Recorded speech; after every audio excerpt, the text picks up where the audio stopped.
If we decided to do this at 19 instead of 20, this would be a much different conversation. I'd be in a much worse place.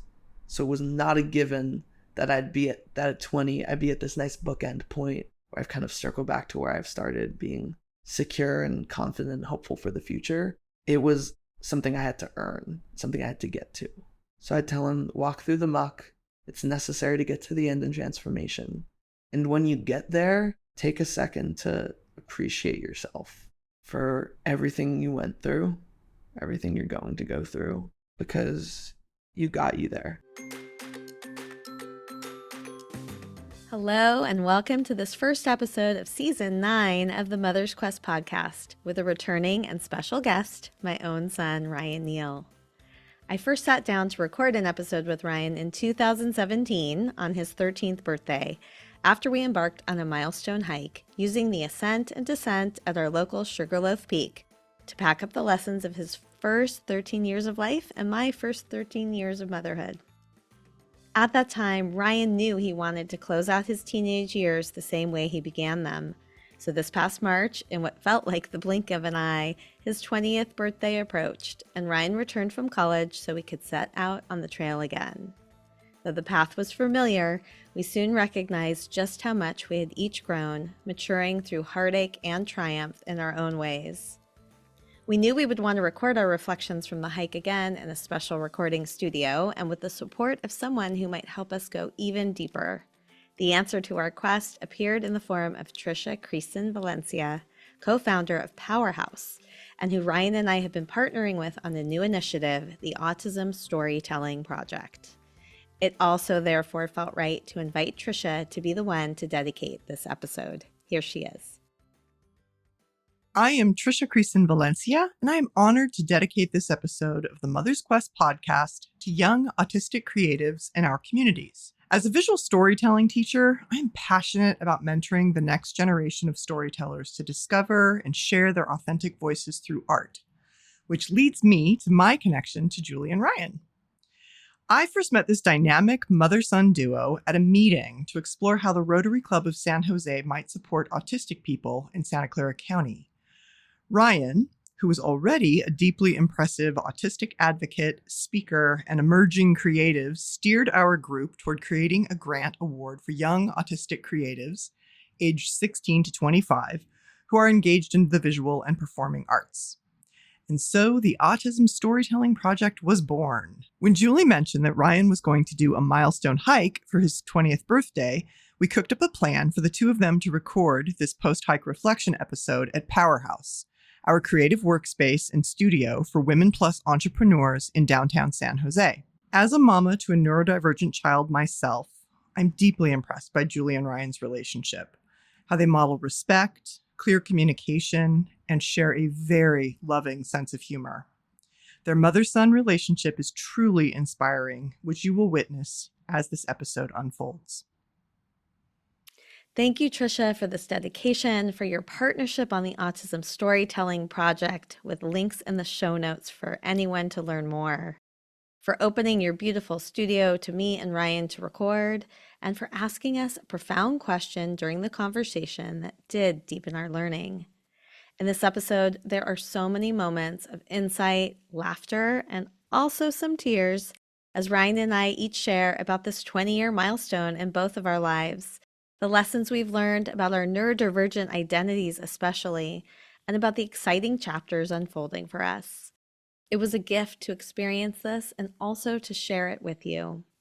Ryan and I both hope this conversation inspires you to find your own way to mark the milestones in your life, to reflect mindfully with your children, and to give yourselves opportunities to truly see one another, champion one another, and to grow alongside one another. I'm Julie Neale, and this is Mother's Quest.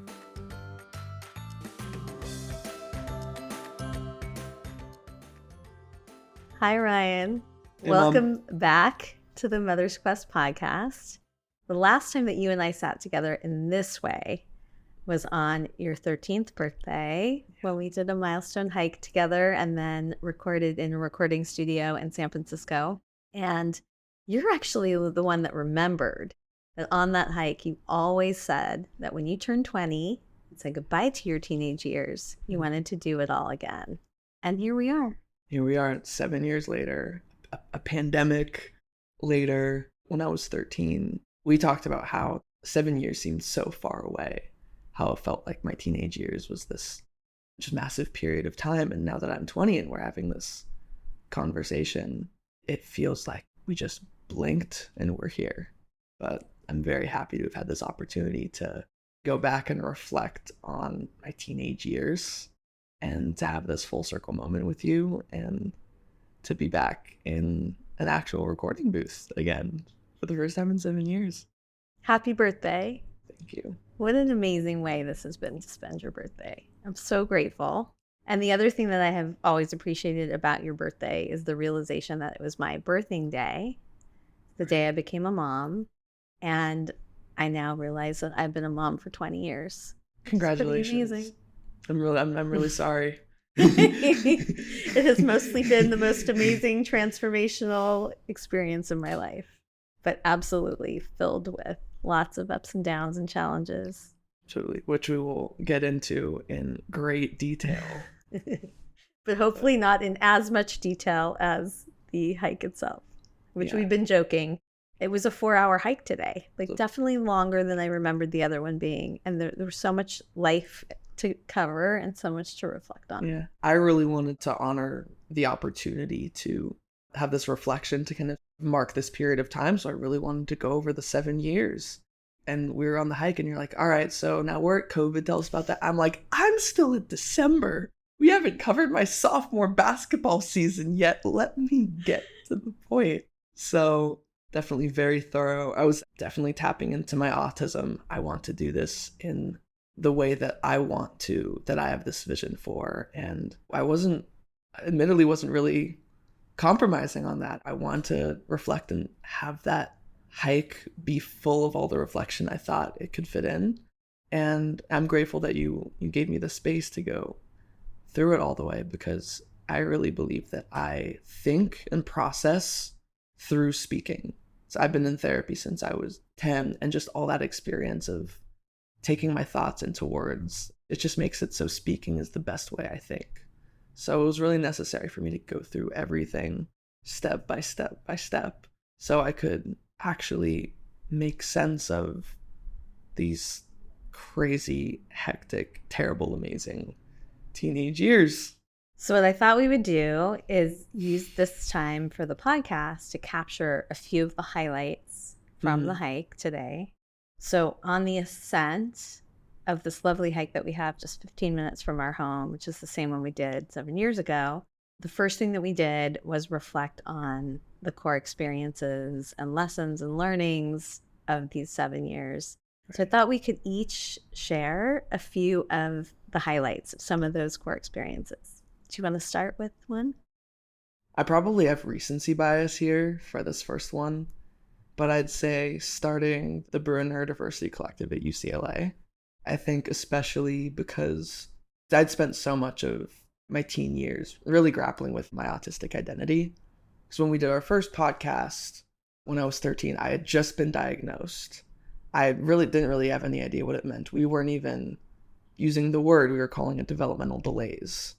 And from then to now, a lot of that time had been grappling with, I really am autistic, and it is causing me to grapple with limitations that I never thought I'd have. Like when I was in 10th grade, around midway through that year, I had my first period of autistic burnout, where the curriculum, the work that I'd been able to do great my whole life, I got straight A's, I was in a gifted program, I was so confident academically, but because of my autism and balancing school with basketball and friendships and relationships, I just completely crashed. And at a similar time, I was socially not able to keep up because of autism.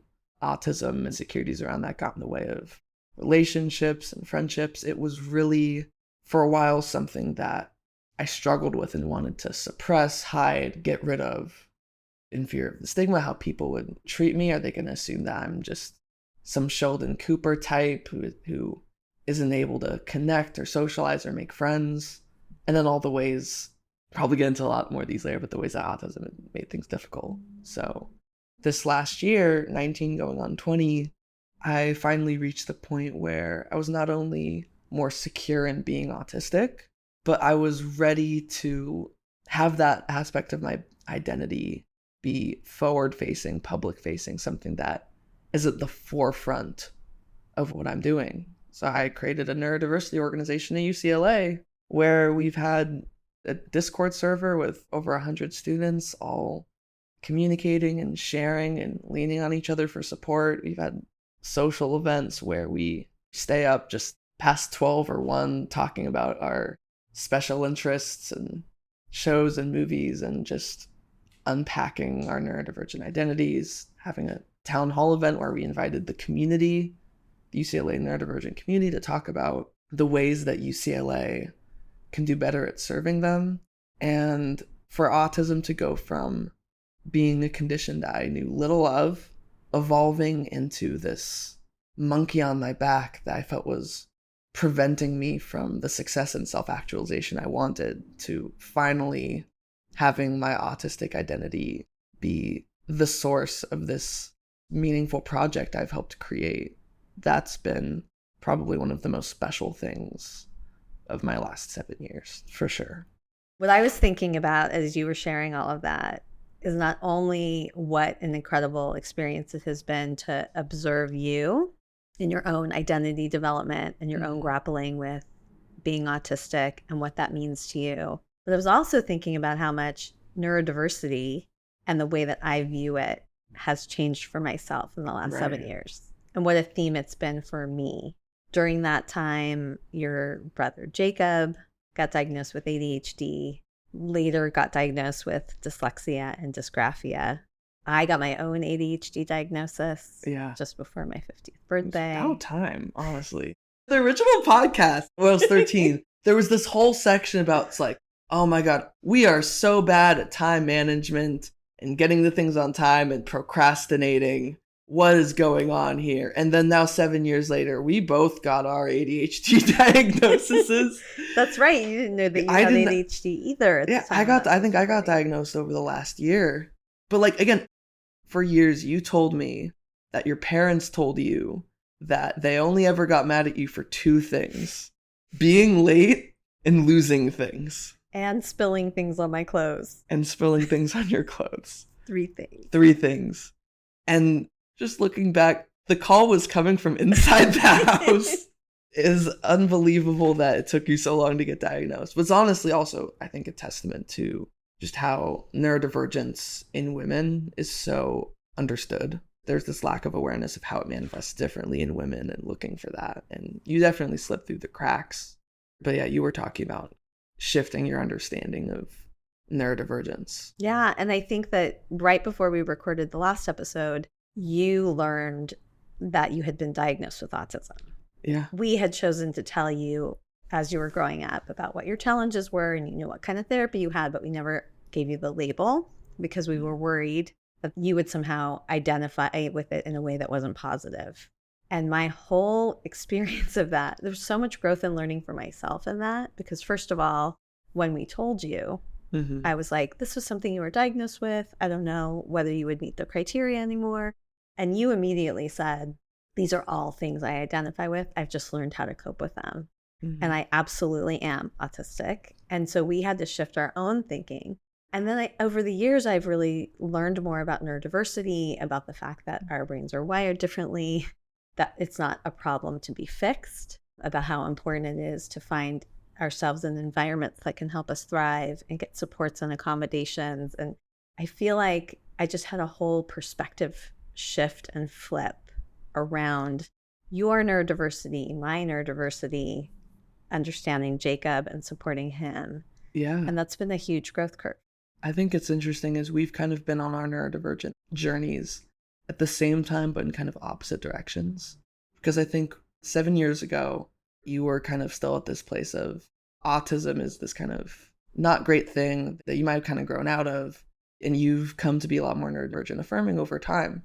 In that same time, I really began to deeply struggle with what it means to be autistic as an ambitious, socially driven, high-achieving young man, because there would be lunches and hangouts and socials that I could not go to in middle school and high school because I was too exhausted from socializing during the day.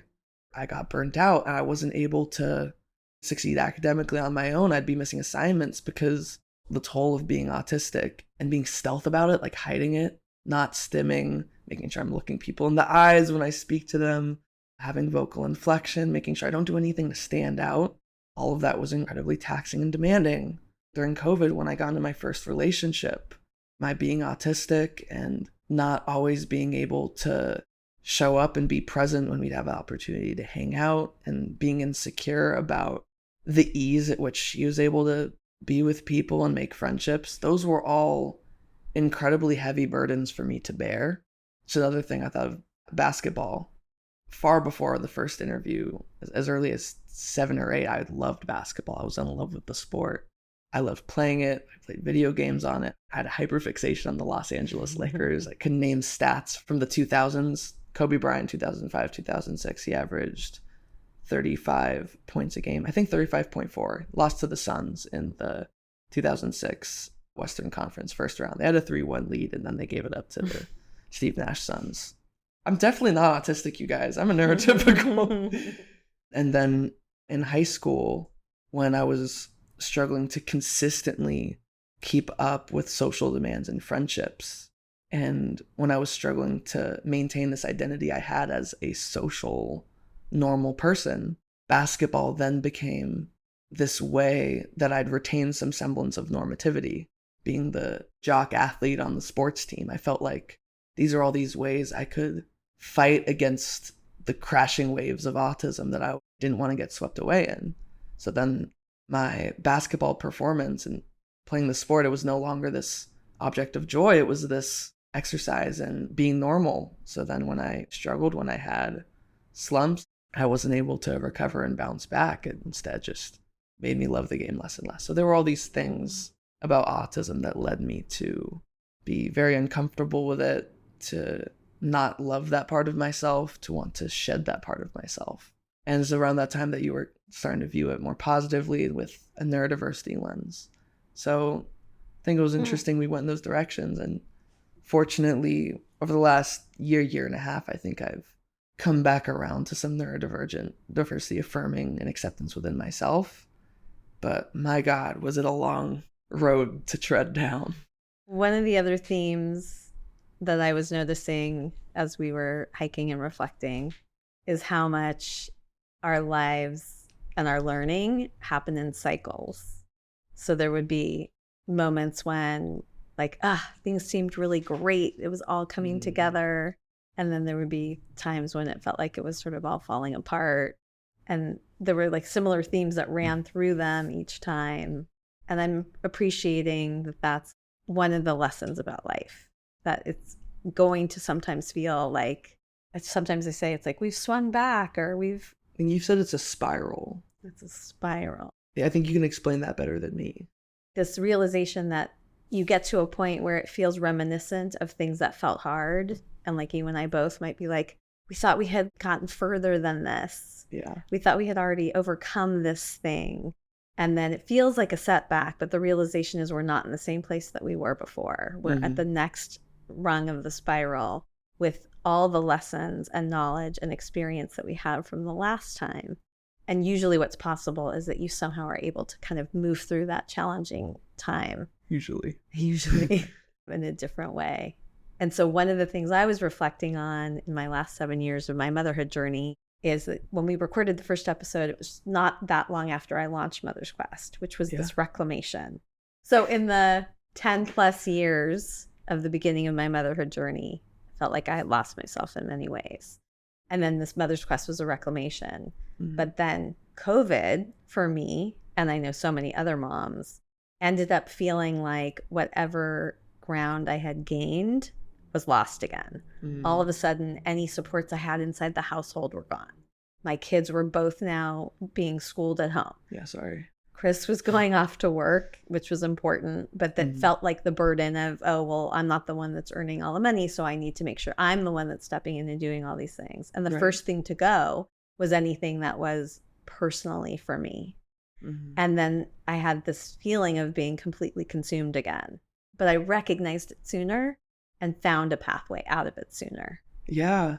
It's kind of like COVID was a microcosm of those first 10 plus years of motherhood, except again, a different span on the spiral. It didn't take you 10 years to get back to centering yourself in your life. It took you a matter of months. It was almost eerie for me when I was reflecting how similar my freshman years of high school and college were. Because in both of those years, I was entering this new social environment and experience. Freshman year, I was at a high school that wasn't connected as much to my middle school. Some middle schools have feeder high schools that most of their kids go to. And that wasn't it for me. So it was almost entirely new people, new connections to make, a fresh start. And coming off of having largely the same friends for 5 years and having my autistic social eccentricities highlighted among all of my friends going to freshman year of high school, it felt like an opportunity to be a new person. And that meant being a normal person. That meant being someone who plays. That's what you made it mean. That's what I craved going back to, because I'm an extroverted person.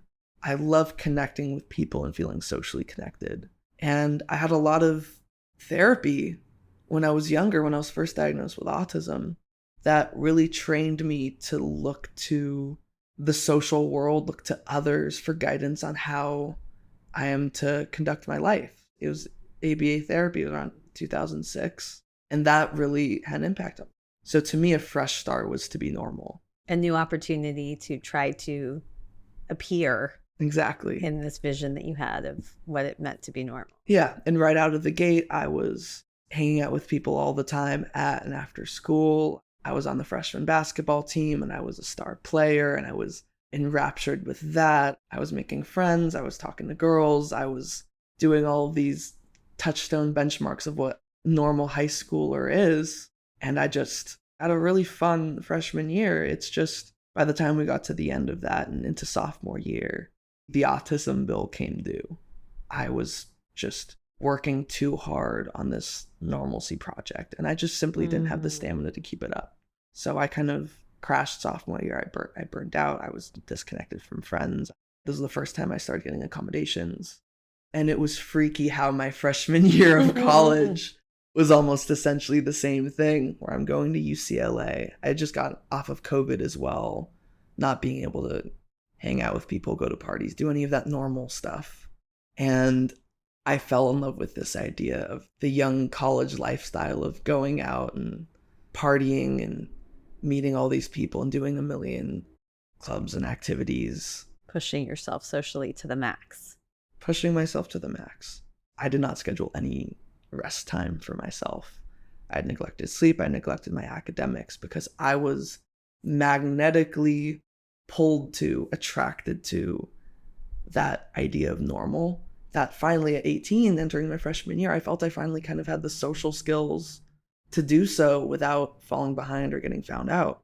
And like my freshman year of high school, I kind of crashed and burned, except in a much more severe, profound way, in the form of getting mono and having to go home and nearly failing the academic quarter. And coming back in winter and having lost contact with most of my friends, not really participating in any extracurriculars, still feeling physically ill and mentally and spiritually exhausted.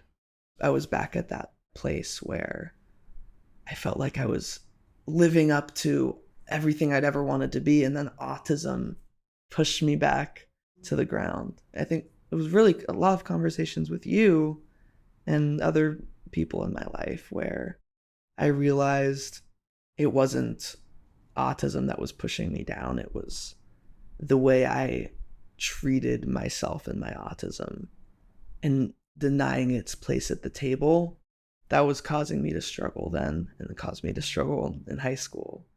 And that's where all of my advocacy began. It started with writing the Insider article, basically chronicling that first college journey. Your fall quarter crash and burn. My fall quarter crash and burn. We should copyright. But just hitting really rock bottom in that way, I think was important for me to break the cycle. I'd circled through so many times where it happened in middle school too. In 8th grade, I had a lot of social success. I had this friend group. We were called the Stooges, and we were hanging out at each other's houses every weekend.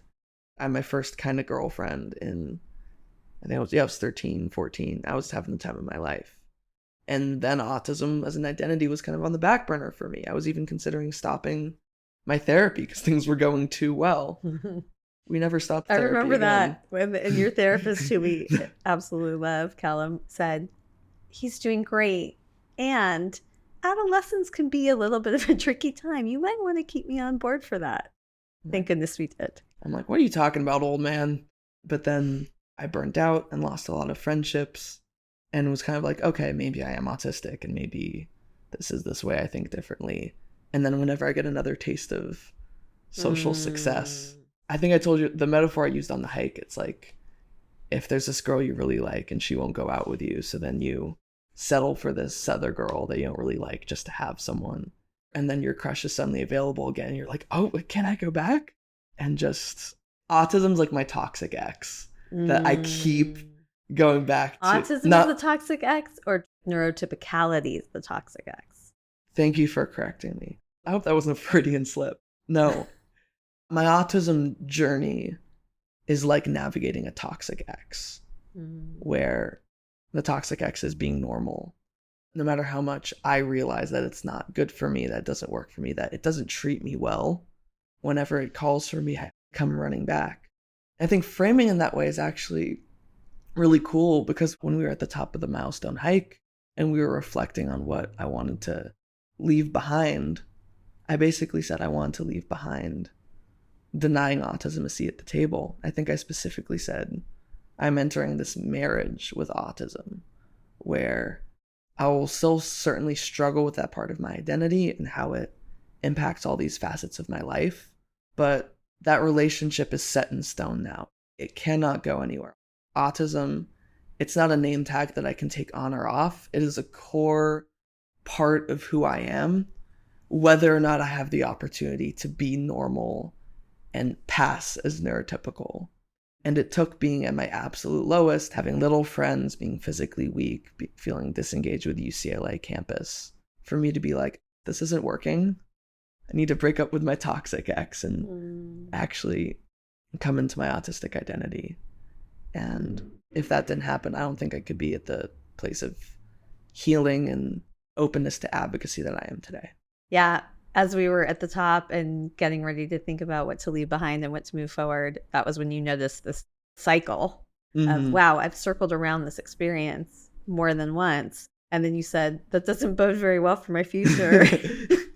But things are good right now. Uh-oh. So then that's when I asked you, well, now that you have this awareness, though, what might be different? So let's talk a little bit about what happens at the top of the summit on the Milestone hike. So done all this reflection, and there were so many more things and themes and experiences, of course, that we identified. But then we draw a line and stand on one side of it and identify what is it we want to leave behind, but also what do we want to carry forward, and then step across the threshold into the new chapter. So what are some more things that I'm curious, like what's something you heard me say that I wanted to leave behind? You said you wanted to leave behind doubts about your power, because you were the youngest of 3 girls. You're the baby of the family. And then the first 10 plus years of motherhood, where your primary kind of role and responsibility was stay-at-home mom, life devoted to the kids, homemaking. Also, whoever decided ADHDers should be homemakers, terrible idea. You're doing your best, but I don't think I ever stepped into the idea that I was actually going to be a homemaker. Sadly. Well, sadly or not sadly. I just can never imagine myself in that role. Me neither. But I think with Mother's Quest, and then later the work you did with your sister Karen for her company Democracy, and just also being there for the family during some very tough times. I think the one that comes to mind is late 2021 when my grandfather, your father, passed away. Being, as the youngest sibling, kind of the rock for the whole family.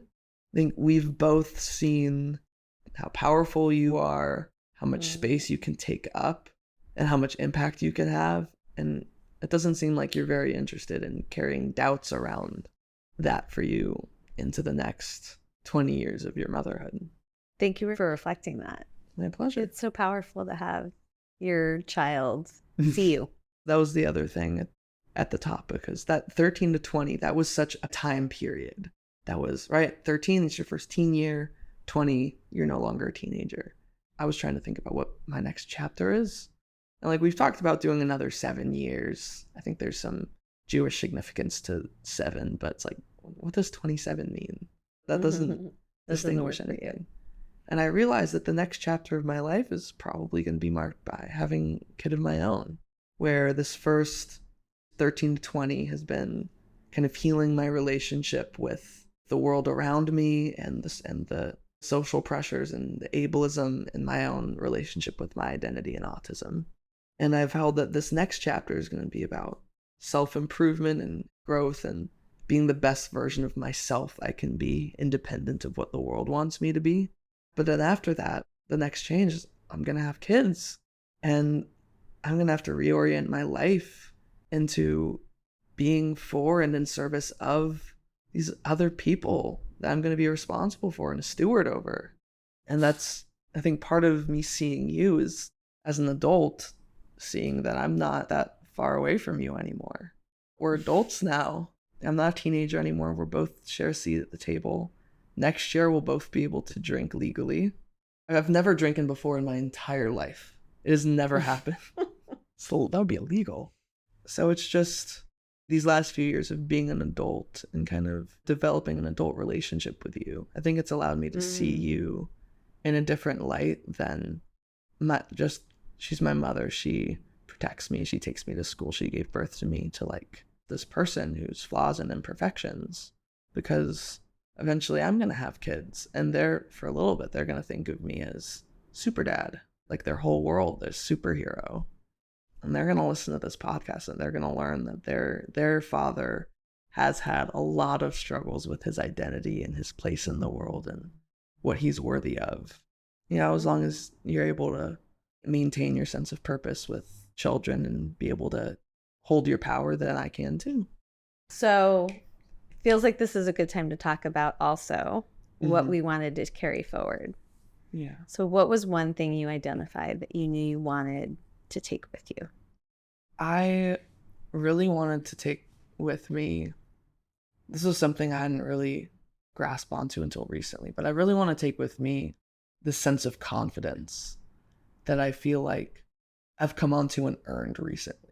Because, again, back in my winter quarter freshman year, I had just recovering from mono, and I was really struggling at UCLA, and I just was full of fear of rejection and failure and people not liking or accepting me.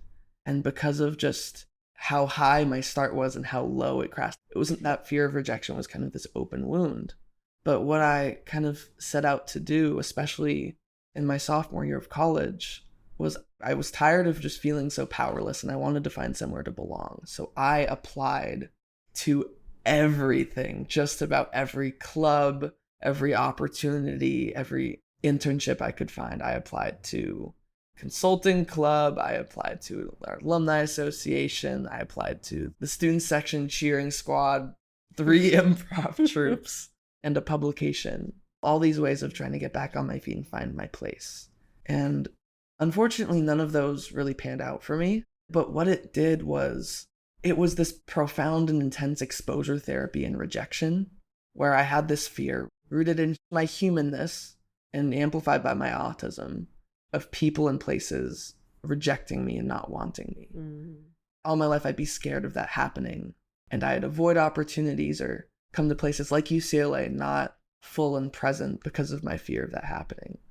But it took getting rejected from so many opportunities and standing up, dusting myself off, and going on to the next, that really developed this profound sense of resilience, that I can take whatever life throws at me. I can be rejected. People cannot like me, and it will hurt and it will suck, but it won't knock me down.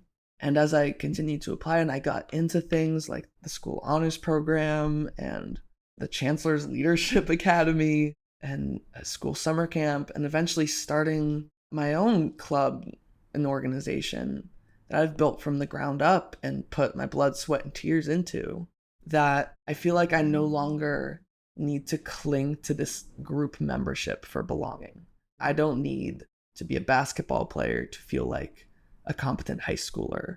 I don't feel like I need to be going out and socializing all the time or being part of super social student clubs in order to be a normal college student, to opt into confidence. I can be confident in and of myself because I was at a really low point and I got up and I tried things and I created things and I stretched outside of my comfort zone. And while many of those didn't work for me, I was able to meet cool people and good friends along the way and learn new things about myself and be redirected towards the places I'm meant to be, which is leadership, neurodiversity advocacy, and a little summer camp in the San Bernardino Mountains.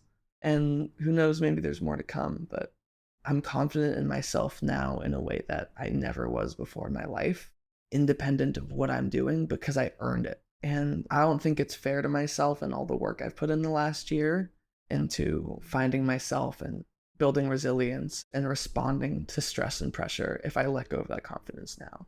I need to honor the work I put in by carrying the results forward. It's been absolutely amazing to watch you continue to put yourself out there in the way that you did, especially this last quarter, and then to see you come into your own and to find all of these ways. I'm not sure I've ever seen you this happy and meaningfully engaged in a way that feels so authentic.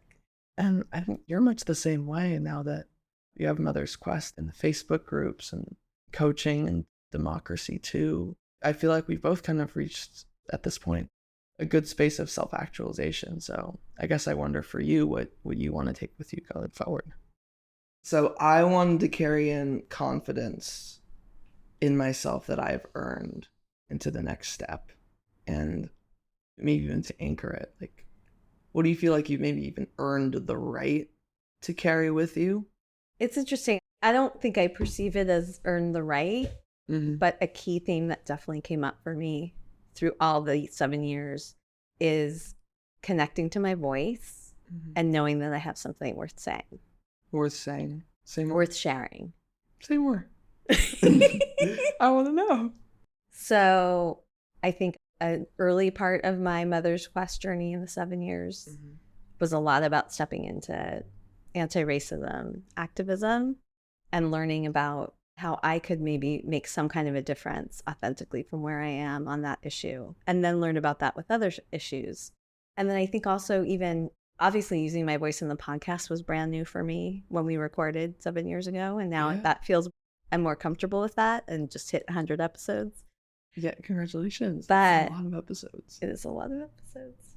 But I think still public speaking, which is something that comes so naturally to you, is like one of my biggest fears. And it was interesting to hear me say that that was a fear of mine in the other recording when we re-listened. So I feel like I had a full circle moment when you launched the town hall recently for the Bruin Neurodiversity Collective. I was at a podcast conference and had my first main stage experience. Yeah, that's stepping into the center of the stage and holding a microphone and telling my story. And I want to do more of that. And I realized I have important stories and things to share. Yeah. I think, again, there's been parts of our journey that have diverged, but parts that have been have had a lot of synchronicity. And I think for both of us recently, we've had this idea that our unique life stories and struggles have put us in the position to have a voice and something to share, with you being a neurodivergent mom to neurodivergent boys who is deeply connected to the world and other moms and other people and just all the connections you're able to make, wanting to use your experience and gifts in service of others. And then for me, being someone who's autistic and has really grappled with that identity, and someone who feels capable and comfortable to speak and share and communicate about that story. Because a lot of autistic people either cannot or often do not want to share or talk or speak, be perceived in these types of settings. And public speaking is actually, you said it comes easily to me. The way I see it, for a lot of people, they fear public speaking because it's the first time where they're hyper aware of their face and voice and hand gestures and nonverbal forms of communication, and the first time that they're really intimately perceived by those around you, people who are listening to you. And for me, that's how every social interaction feels. It always feels like I'm giving a speech where I need to make sure I'm looking into the audience's eyes, making sure I'm inflecting to keep interest, making sure the audience doesn't think I'm weird or annoying or doesn't want to listen. That's what every interaction feels like. So when I go up to speak, it's actually comfortable and refreshing, and I don't have to worry about asking the other person questions. So it's cool that we're both in this position of wanting to take a lot of this last 7 years and channel that into advocacy and impact and storytelling. I think we're both storytellers at heart. We are. We talked about it on the hike too, where when I was 13, that conversation, and also my bar mitzvah speech, I was a really innocent, sweet, bright-eyed, optimistic kid who had developmental delays.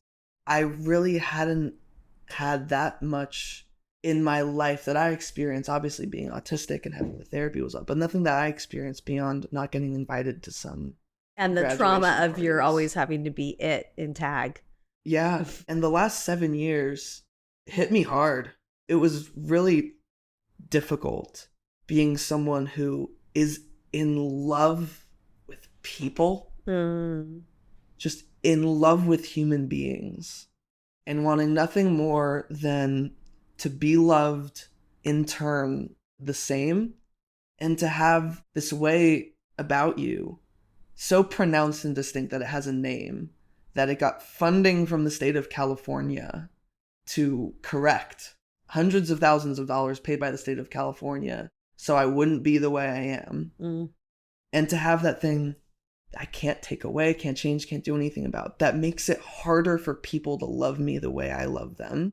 And for me to realize that these last 7 years, to be like, if I play basketball, then I can't be autistic. Sheldon Cooper didn't play basketball. Maybe if I go out and party and hang out with people enough, if I go to the basketball games, I'm in the student section, maybe. In the God of War series is this character Kratos, who, just for short, he did a lot of terrible things. He basically killed all of ancient Greece. And there were these blades called the Blades of Chaos that were a gift from Ares that he used to carry out all those deeds. They were these cursed blades. And in the game, he says that he kept trying to cast them out, throw them across his boat into the lake, bury them under a boulder. And like magic, when next day he wakes up, they're right there next to him. He couldn't get rid of them. And I just couldn't get rid of autism. And I tried all these different ways. And I'm just now barely trying to not just be like, okay, I'm autistic and that's okay. But okay, I'm autistic and I'm not going to constantly be fighting against the way I want to be. I'm not going to constantly try to be still all the time and just always be just paying hypervigilance to other people and their comfort level. And then you feel like I'm not asking you enough questions. What you just illuminated is a big part of what I wanted to ask you to speak to, because I am sitting here listening to this conversation and you're a grown man. You are a grown man who's lived a very challenging, right? Hard, painful, difficult. I mean, you use words like I had to suppress, I had to hide, I wanted to get rid of my autism. So you've been through it. If you could magically talk to that 13-year-old boy from 7 years ago and give him comfort, what would you say to him? Yeah, I really love that kid. Whenever I listen back or look at that, it feels like, like when you watch Monsters, Inc. and there's Boo, the little girl, and just in the audience, you're like, that little girl that needs to be protected. This child in this world of monsters, played by Lenny Silver, or whatever his name is, played Mike Wazowski. Deep cut. Mike Wazowski. I feel like I need to protect him It's like if I went back in time and it was there, like, I know that he's going to go through stages where he hates himself, where he's deeply, deeply depressed. And it's almost like a parent, like, I don't want him to go through that. I guess I want him to know that the way you are, the autism, this thing that you just kind of discovered, it's going to be a journey that you have to embark on, and you have to go through the whole process. You have to sit through the struggle and the tears and asking why things are the way they are, why you're the way you are. Because the process is how you get to the destination. And if you opt into this difficult journey, you'll come out the other side a stronger person, and you'll kind of come back to it. Because that's another thing we talked about on the hike, where I was this innocent, wide-eyed person who had all this hope for the world and himself and all this mirth. And I think recently, through my neurodiversity advocacy at UCLA, through finding some community with my leadership group who I adore, and my camp, and my closest childhood friends who I've kept in touch with, and the Autism Storytelling Project, and then again, going through all that rejection and ostracization and fear and still kind of standing, I feel like I'm in a different way back to that same boy where I just have so much excitement for my adulthood. There's so much I want to do. I want to speak. I want to write. I want to tell stories. I want to transform the way autism and neurodiversity are talked about and perceived, especially through media. That's the thing I care about, because it was the Rain Man and Sheldon Cooper, and more recently, like Love on the Spectrum, that all these ideas about autism that made it that thing that you didn't want to tell me. But I wouldn't be there if I hadn't had to wade through all the muck. So give him a pat on the shoulder, be like, hang in there, kiddo. I'd be like, this next 7 years, it's going to be a long, hard road. It's going to be difficult, and it's going to change you. This is the last moment you're a child. You're going to step into this new zone. But it's necessary for you to walk through the muck, to walk through the mud, in order to come out of it transformed. Because I feel like I'm a different person now than I was then. Back then, that kid used developmental delays. Now I'm talking about autism almost even so much. There's nothing I can do to shield him from the 7 years that he's going to have to live.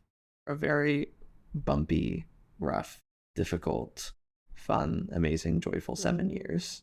But I want to assure him that he's going to come out the other side stronger, not because it's inevitable, not because it was written, but because he did it. I think I was thinking on the hike at the top how, like, I'm in a good spot now. I'm in a good place. I'm studying things I enjoy. I have close friends. I have projects I'm passionate about. That was not a given. If we decided to do this at 19 instead of 20, this would be a much different conversation. I'd be in a much worse place. So it was not a given that at 20, I'd be at this nice bookend point where I've kind of circled back to where I've started being secure and confident and hopeful for the future. It was something I had to earn, something I had to get to. So I'd tell him, walk through the muck. It's necessary to get to the end in transformation.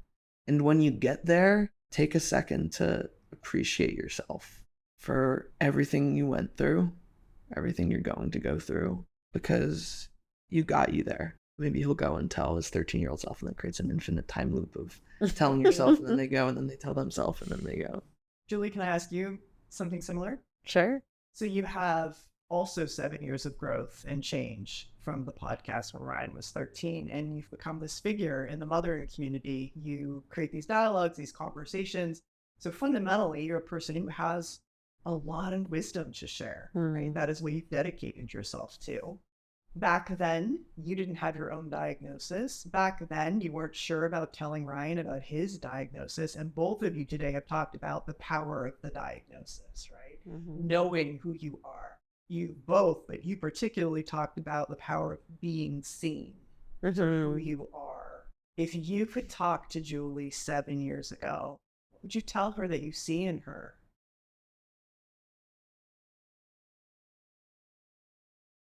Getting really emotional now. It wasn't an easy road for you either. That's the thing that people who aren't mothers or sons of mothers who've had these conversations don't understand. We're mothers. That I spent the last 7 years going through my journey and holding all of my struggles. And you, along with your own journey, were also feeling my journey to, as a mother, you take on your kids' struggles to hold it as your own. So you've had 2, 3 really with Jake struggles. So it just must have been a lot. Yeah, I mean, I think I'm first of all emotional hearing you share all the things you just shared and just realizing how much muck there was. What a challenging road it was for you. Also filled with joy and great moments. We haven't talked as much about the great moments, but there were many. But just knowing that you were this idealistic, optimistic, light child. Light. And that there's been a lot of seriousness. So just witnessing you talk about that impacted me. And back to your question, I mean, I think it's so hard for moms, and this has been an ongoing quest, not to feel overly identified with the struggles of your kids. You know, it seems easier for my partner, for the dad sometimes, to be able to have more distance. And so I feel like every time you were going through something hard, it almost still felt like it was happening to me, even though I was very consciously trying to not have that be the case. So I guess the wisdom for my younger mom self would be kind of similar to yours. Like, you're going to go through some stuff. You thought the last 10 years was challenging. You know, you're going to be called upon in a lot of ways. And to remember that you're not alone, to remember to ask for help, to remember that you're also on your own life journey and that not to give up on yourself and becoming the fullest expression of who you need to be. And I truly believe that in all the times when I reclaimed myself and continued to say yes to what I call my epic life, that there were ways in which those experiences also shined a light for you. And so many ways in which my own growth, the people that I interviewed, the experiences that I had, ultimately have made a difference in your life and in Jacob's life and our family's life. So I would be like, I was still so new on my path. I think you asked me the question, like, what are you most in love with? And I was like, Mother's Quest. But, you know, that shiny, excited, new part, that doesn't last. But 7 years later, at 100 episodes, which for me felt like a big milestone, I kept staying with it and like committing to this work and the belief I had in the mission of it. And I've seen not only my life, but the lives of other mothers I've touched and my own kids change as a result of that commitment. So I would be like, wow, you're about to continue to be on a wild ride, but stay on it because it's been immensely powerful and meaningful. We've talked a lot about the kind of more serious, heavy stuff. And it's true, there's been a lot of joyous, fun, exciting moments. I just genuinely haven't really fixated on them in this reflection because that's not where I've grown. That's not where I've changed. That's not where I've overcome. The good, fun stuff, walking senior night for my basketball team, getting into UCLA, getting to visit Seattle with my close friends. Those are the rewards. That's the candy. That's the sweet part. But it's the muck that you grow from. So that's just what I think about. And when I was 13, I hadn't really had to grow from much yet. I'm a man now, and I'm never going to not be a man. I'm never going to be a teenager again. You're never going to have me as your teenage son again. And that's the way it is now. But you've come a long way in those 7 years, and we're going to have a lot more still to come to grow from. But I don't know if this conversation was as mirthful and joyful, I think it would have been disappointing. It wouldn't have been the truest reflection of what this journey has been. Yeah. We also had 5 minutes where we couldn't stop laughing. So to be fair. Do you have any more questions you wanted to ask us? I really don't want to. I feel like what just happened was what I wanted. Yeah. This was deeply meaningful. And before we close, you know I always like to close with acknowledgments and takeaways. It'd be the hike and also this opportunity to sit down and record some reflections together and anything that you want to acknowledge, and then I'll share some. Well, I think first off, I want to acknowledge Tricia and Farron for generously opening up their space to us and staying probably later than any of us anticipated, so I can go month by month on the Milestone hike. I want to thank my amazing mom, Julie, for not only 7 years ago helping start the Milestone hike tradition for these milestone birthdays, but also giving her time and day to me for me to have my own reflections. I'm grateful that I've become the type of person to reflect on my life throughout many milestones. So this isn't like the first time I've thought critically about who I am and where I've come, but it was such a privilege to really have the space without nature, without my phone, to really relive my life, to relive a chapter of my life before I close the book, and to put myself back into all those different ages and really think about truly how far I've come since I was 13, and just to reflect on how I'm stronger and smarter and more resilient, more courageous, more empathetic, and so excited for life, and how looking back on how I've come to embrace who I am and this identity of mine that has caused me a lot of pain throughout the years.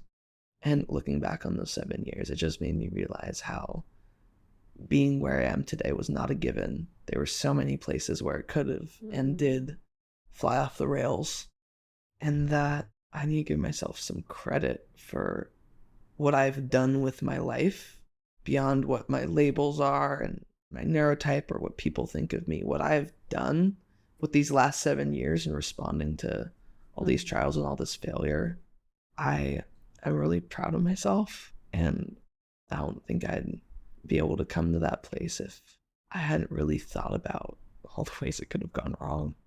I'm just grateful for you and my dad and my brother and my close friends and my therapist and teachers and just all the other amazing people and supports who I've had along the way, without whom I most certainly would have not been where I am today. Just like in high school, without my mom advocating for me, my teachers being accommodating, my cousin tutoring me, and my father for supporting me and making sure we had the resources to invest in my future, I would certainly not be in UCLA or in any position to use that coveted spot to create meaning in the world. So it took a village. I went through a lot of muck to get here, but I'm here and I'm proud of myself, and I love myself as much as I struggle with myself. I love the person that I've grown into. When I was 13, I was really sweet and joyful and optimistic, but I don't know if I really loved myself yet. There was a lot of uncertainty and insecurity and immaturity that I think today, even being able to entertain the possibility of loving myself, that's the greatest gift. And there are a lot of autistic people who don't love themselves, and I'm grateful to be among the number who do. That's all so beautiful. I want to name the reminder that one of the most powerful things I've experienced in motherhood, at least in my motherhood relationship, particularly with you, has been the reciprocal nature of being able to share and grow alongside one another. And I'm so appreciative that you're open to that, that you want to reflect, that you want to share, that you want to have experiences like this with me. So thank you for that. And I was saying on the hike that after your town hall, when you officially launched the Neurodiversity Collective, you called me and said, I think that I really need to do some reflection tonight. Could we have a phone call? And that was just, oh my goodness, like, just so amazing for me to hear, and then to be able to hold space for all that incredible reflection that came out and that you had. It made me feel, just what a gift that is, and so appreciative.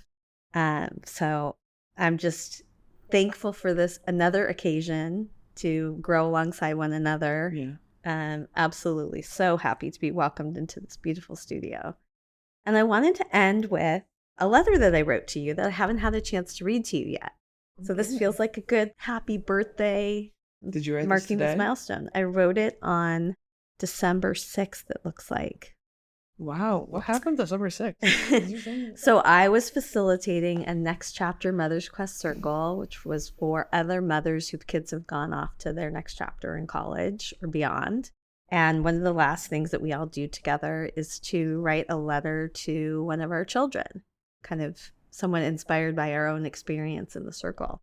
And so I decided I wanted to write this to you, and I was actually going to read it to you during the podcast episode with Sarah Dean in our episode that's coming out soon, and we'll be able to link it in these show notes. And we ran out of time. Shocking. So I have learned, key lesson, to trust in right timing. So this is the right time to read it to you. It's also like crossed it out and it's super messy. So I don't know. I may make some mistakes as it comes out. Oh, God. And we'll see if I can say it without crying. Dear Ryan, I'm in awe of you and I should tell you more. I see not just what you've accomplished, but who you've become and who you are becoming. You are insightful and help others understand your lived experience in such powerful ways, making meaning while speaking. You are a generous storyteller, sharing yourself with peers and adults, allowing them to see themselves or their children in new ways. You are brave, stepping again into an arena not designed for you. Yet somehow you find ways to turn battle into a symphony. You are open to receiving help, welcoming mentors, advisors, aides into your world, and absorbing what they have to share with you. You are resilient, waking up to daily challenges every day and trying again, even when you are exhausted, especially when that looks like needing to rest. You are an inspiration, and you challenge me to become the fullest expression of who I'm meant to be. I want to make myself proud. I hope you're able to see these qualities in yourself and feel so proud of who you are, how you show up in the world, and how you are changing it for the better. I love you. Happy birthday. I'm so struck by the fact that you said you're proud of yourself and that you love yourself. It's like I've heard all the things I wished for you. So I think someone said that you can only really take in compliments if you believe them about yourself. And this was beautiful and it felt affirming because I believe it. And I wouldn't be able to if I didn't have parents and a mom who gave me the space to feel safe in my home and to be affirming to my differences and to be open-minded enough to change the way you see me and my autism and my journey. I always talk about how I want to please everyone in the world except for you and Dad because I know you'll love me and appreciate me unconditionally. And I'm grateful that you see me, and I'm grateful that you have created the environment that in a world that has not allowed me to be me, and for a person who spent a lot of the last 7 years trying to be anyone but me, that I'm able to not only feel much more authentically myself, but I'm able to find qualities in myself that I love and I'm confident in, admire, because I am a storyteller and I am a speaker and I am resilient and I take on this world that isn't built for me and I make it my own. And I'm grateful you see that. And I love you very, very, very much. Thank you so much for coming along with me on this episode of the Mother's Quest podcast. I hope this conversation sparked something that will help you live your epic life. If you'd like to get show notes and learn more about how to join the Mother's Quest community, visit mothersquest.com. And while you're there, I would love it if you would follow the prompts to subscribe, leave a review on Apple Podcasts, and help us to spread the word.